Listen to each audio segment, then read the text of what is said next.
So, welcome to a lovely sunny day in Paignton. In the background you can hear the sea, the seagulls, and it's drizzling pretty heavily. You know, I was born here, I was born in this town quite a few years ago now. I grew up here, I left to go to college. I was away for 40 years. 40 years. I came back about 4 years ago, having spent 25 years in East Asia, up north, well, Midlands in the UK, London, Birmingham, and I came back here and nothing's changed. It slowly got worse. The lack of care, the lack of management, by that of course I mean the council, is absolutely appalling. And you see the difference. It's like those movies where the guy he goes into a coma and wakes up decades later, and for him or her it's been just a few minutes. And that's what it was like for me. I came back and it's the same as when I left, only worse.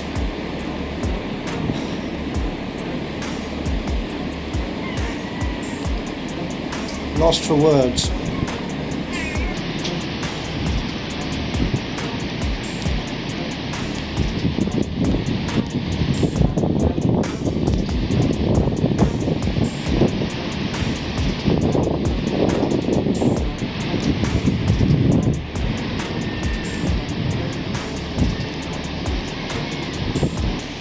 So behind me you can see what is a bit of a bone of contention amongst some people. The Victorians built this town and the Victorians knew how to plan.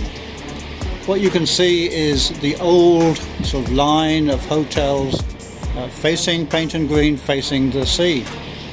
But in the middle you see two under construction.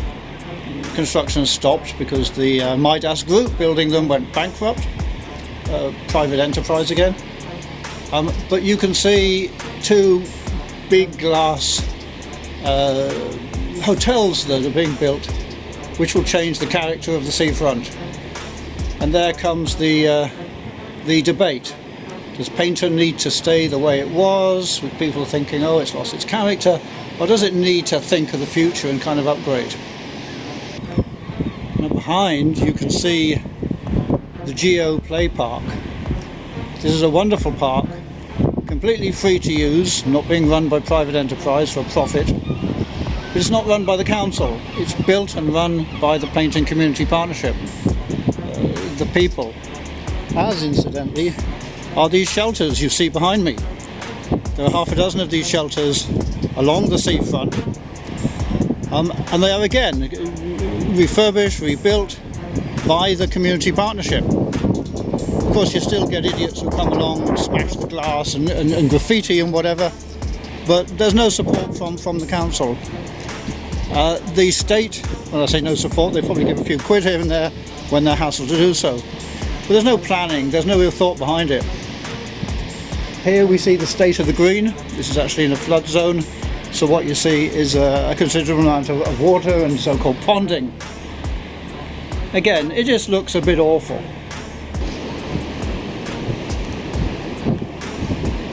What you see here is a wooden wall that was built by the community partnership. It has a very distinct purpose being here, and there will be more of that, the story behind that, at another time. Pay particular attention to the incredibly colourful graffiti on the back of it. And then imagine that you've got 1.2 miles of this from the far end here, right down to the end here, and around the headland onto the next beach, Preston Beach, which is smaller than this, but still pretty sizable. More of that, as I say, at another time. This is the play park, obviously in the summer, and when the weather's good, this is absolutely packed with youngsters. As I say, free of charge. It's a really big attraction.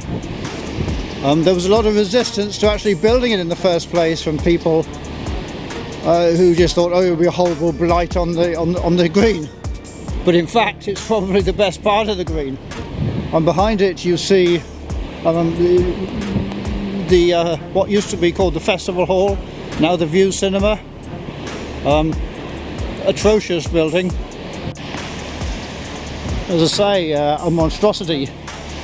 This is not sort of the back out of sight. This is the back, but this fronts directly onto the promenade itself. Incredibly attractive. Not.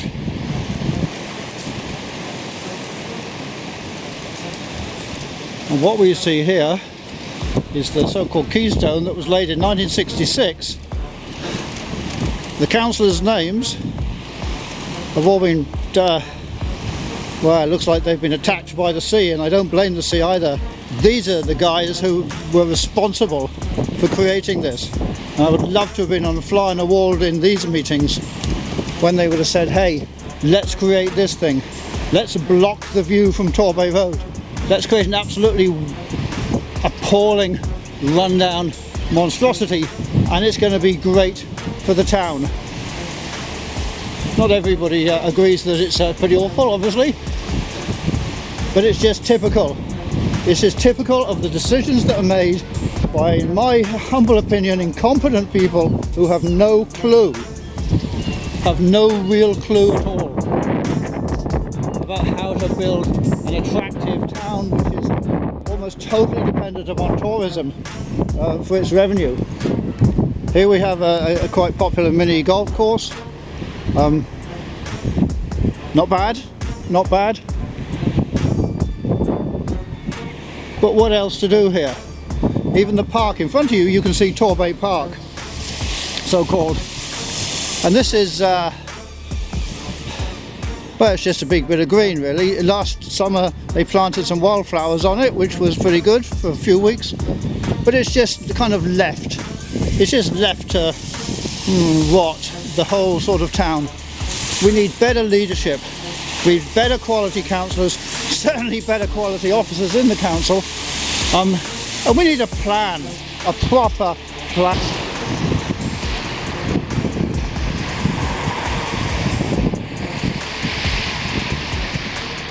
Hope.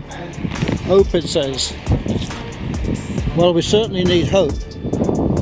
Just stepping back, you will see on that sign a project delivered on behalf of Swissco, a Torbay Council company. Why does Torbay Council have companies? Why isn't it the council? Because of privatisation.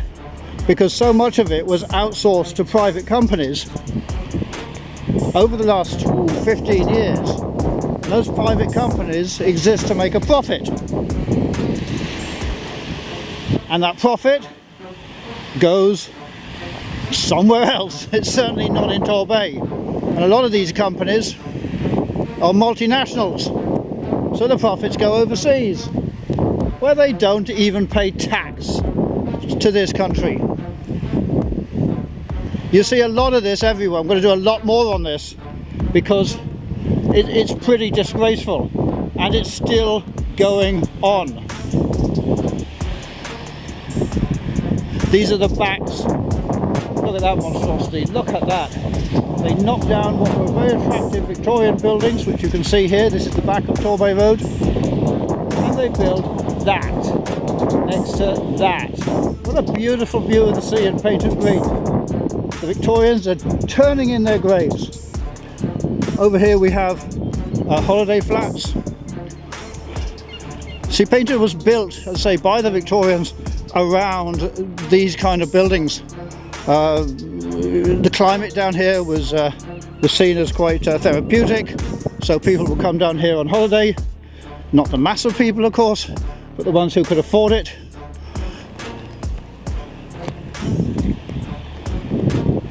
Now, even if you imagine that this is a beautiful blue sky and warm, and rain wasn't hitting the camera everywhere, my hand was getting cold holding it. Even if you imagine that, there's still relatively little to actually do.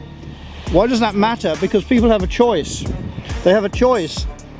when the cheap airfares opened up into Spain in the 80s, people would go over there. They wouldn't come here. They'd go to other seaside towns around the coast. They wouldn't come here. But the incompetent leadership here just kept going the way they were and just let it slowly get to this state. I think it's fair to say that the town, not only like a lot of local authorities, people don't vote in local elections. It's no wonder. It's absolutely no wonder. There's too much party politics in local politics. It shouldn't be here at all.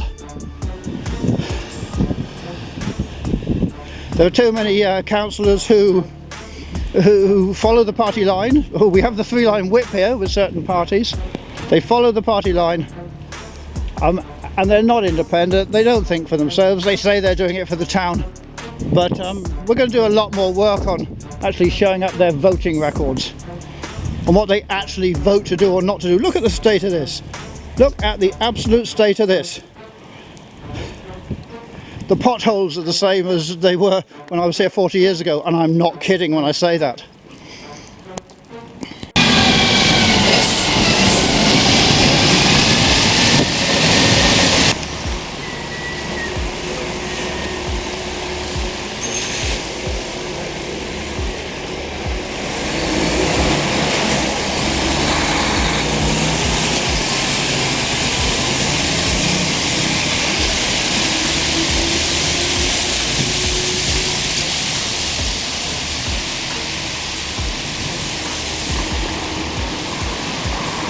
Now that's a very interesting clip, because this is the middle of Torbay Road, which is in the midst of a consultation, so-called, on pedestrianising it, and look at the lorries that we've got coming right down through the middle. Absolutely appalling. We'll do a lot more on Torbay Road, because it is an absolute disgrace, this state of it all. All been a bit negative, but I just wanted to sort of set the scene for what motivates a lot of us, and where we're going in the future.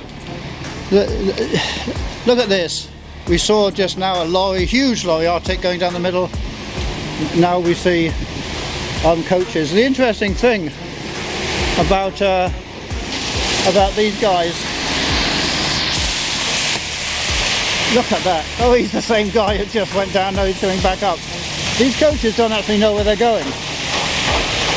They're just almost making it up as they go along when you look at the state of the drivers, where they're looking and what they're saying.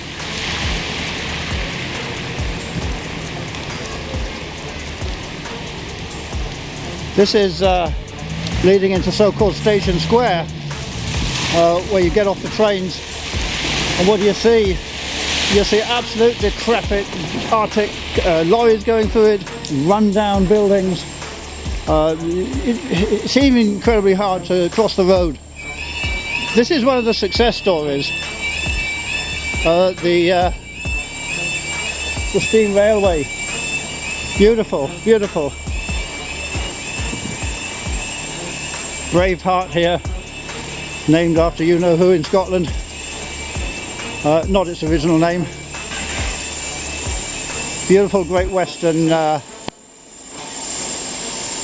locomotives. We'll look at that in more detail. It runs from Paignton down to Kingswear, where you can take the ferry across to Dartmouth. This is actually quite decent. Now, just now you may have heard the level crossing gates coming down. That was quite recent, but what you see in the station is a train to Exmouth getting ready to leave. And the big problem here, mentioning Station Square, is that when these gates come down, they can be down for several minutes. And what then happens is that all the cars queue up here on this side and on the other side, filling Station Square with fumes.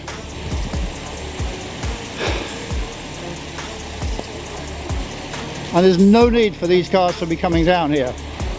It's just a shortcut for 90% of them to get down to the other end. How can you create this as a so-called cafe culture where people can sit outside and enjoy coffee with this level of pollution? This will run for several minutes. I'm not even going to film it for several minutes. Down comes the barrier. Where are the trains? Nothing coming in, and this guy hasn't left. So the barrier just stays down and stays down, and the cars can queue up. 20, 30, 40 cars sometimes queue up, belching out their pollution. It's appalling.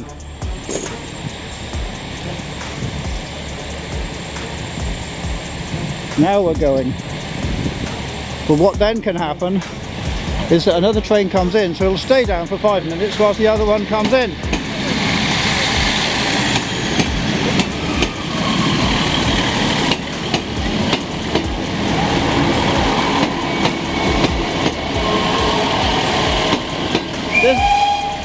This happens every half an hour. You hear the whistle behind of the steam railway.